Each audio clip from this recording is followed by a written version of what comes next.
在汉口，我有一个中医学校的同班同学杨先菊、树谦，他是大藏书家杨守敬的儿子。杨守敬到过日本，著有《日本访书记》一书，闻名甚著。后来他在上海寓书度日，境况相当好。他长子杨树谦师是丁甘仁老师，曾和我同居一室，相处甚得。毕业后，他在汉口行医，成为汉口一位名医。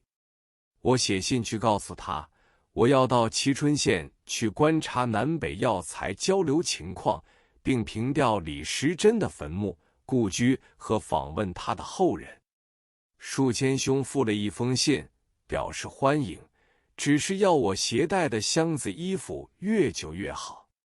我一看这信，就看出或许那边治安不敬，所以我特地做一套粗布的棉袍棉袄，欣然就到。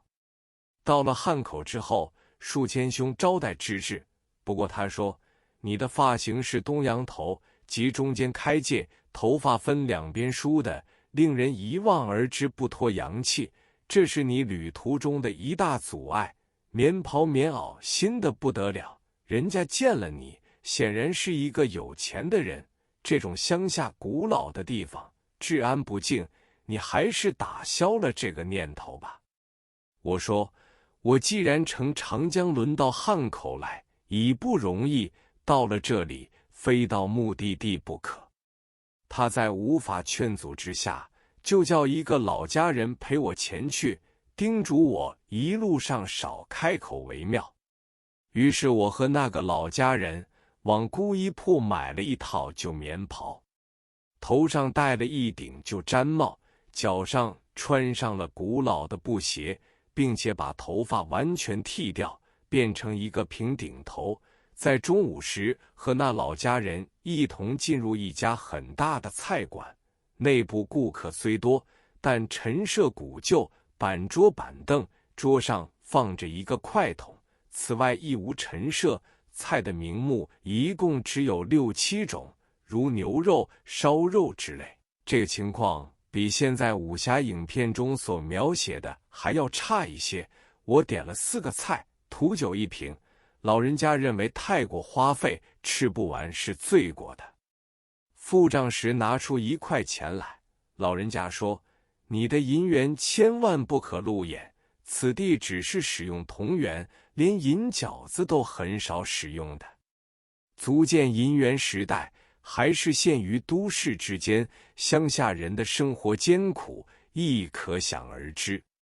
到了晚间，树谦兄在家里请我吃饭，约了当地几位名医作陪，吃的是4炒4荤1汤。在将近散席时，忽然上了4只大盆，一盆是一条大鱼，一盆红烧猪蹄，一盆是全鸡，还有一只是全鸭。大家说吃不下了，吃不下了。我也停住称谢。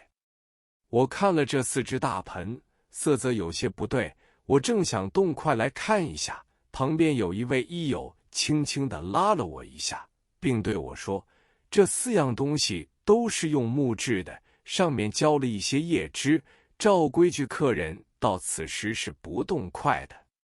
我一时好奇，乘着别人不留意时，仍然把靠近我的一条鱼翻了一个身，一看果然全是木制的，而且后面还写着老大房公用5个字，我见了简直失笑出声。原来从前人请客都很简朴，为了虚张声势，不得不用木质的鸡鸭鱼肉来充场面，特别是那只鸡雕得既粗又烈，死板板的，一望而知是木头制的。这时我就想起成语所谓呆若木鸡，可能是由此而起。树谦兄对我不远千里而来，要往访问齐州先贤李滨湖、时珍的墓，表示钦佩。他说，上海人从来没有到过这个地方，所以我给你一个药箱，倘有人问你来此何事，你可答以灵医卖药便是。因为那时节，只有拿着灵串走江湖的医生才会走到那里去，如此说法，可以避免许多麻烦，同时替我包好了2包铜元，每包是100枚，另外还为我预备了1大盒大鹰牌香烟，按每1大盒内有50小包，必要时可做送人之用。待我雇了一辆木质的独轮车，两边都可以坐人，由一相熟的车夫推我们去，并备雨具及干粮2包。他说，四乡的风气，抢劫是没有的，不过外省人去，很容易遭到求证或是借钱的麻烦。这2包铜元，你们2人是断断用不完的，如遭到困难的话，这个车夫可以为你们解决一切的。我刚要启程，他忽然看见我手中拿了一个照相机，他急着说，这东西你千万带不得，因为当地乡下人从来没有看见过，否则乡下人会成群结队来围观，一定要弄出麻烦来。我说，我此行目的就想拍几张相片，所以非带不可，而且这个照相机是柯达式的儿童机，是不值钱的。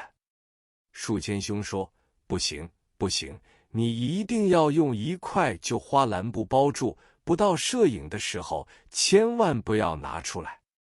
于是我和老家人在次日清晨6时许一同登上了独轮车，各坐一边，由车夫咿咿呀呀地推行着出汉口，接着到齐州东门外约20里，到了竹林湖畔去找李时珍墓，沿路荒凉得很，大约每行5里路光景，才有一盘小茶馆，车夫要歇脚抽烟饮茶，我们2人也乘机吃一些东西。这种小茶馆见到我们3人，招呼得很周到，先端出一盆清水供我们洗面，但是没有毛巾，因为毛巾是洋货，他们是不备的。洗脸的布是1块花蓝布，布很干净。车夫拿起一个竹筒，抽了几桶旱烟，我就拿出大鹰牌来敬了一支给车夫，车夫大为高兴。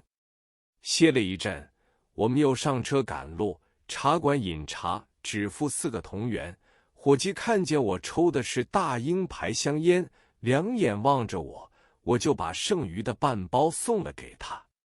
我们上车之后，车夫就对我说，你下次给人家香烟，每人只可以1支为限，多给了便被人看出你不是本地人。我说，知道了，等回去之时，我除了照付车钱之外，还要送给你10包烟，作为额外酬劳。车夫高兴得很，一路唱着歌，表示很得意的样子。途中我见到一件怪事，路上不但有许多小孩子完全赤身露体，一丝不挂，若干农夫也都不穿裤子，只在胯间附上1块蓝布就够了。车夫告诉我，乡下人家是很少有像样的裤子的，逢到喜庆大事，一条裤子大家借来借去穿着是不稀奇的。